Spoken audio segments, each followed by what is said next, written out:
संध्या संध्या संध्या संध्या ऐक ना, ऐक मी काय म्हणतोय. काय रे? हे बघ, आपण तिकडे लग्नाला जातोय बरोबर.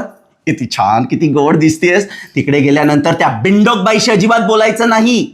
कोणाबद्दल बोलतोयस तू? अगं ती आत्या एक नंबरची बावट आणि मेमळट बाई आहे. नवरा सोडून बसलीये, पोरांना घरी हाकललंय, काही पोरांना हॉस्टेलमध्ये टाकलंय.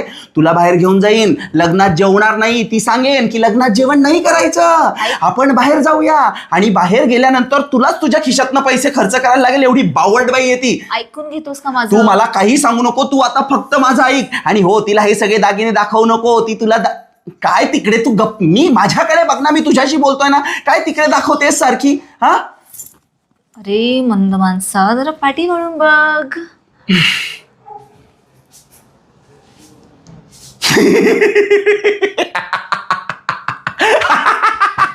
आता तू कधी आलीस का बावट? मला सांगायचं नाही का आत्या आले म्हणून? आत्या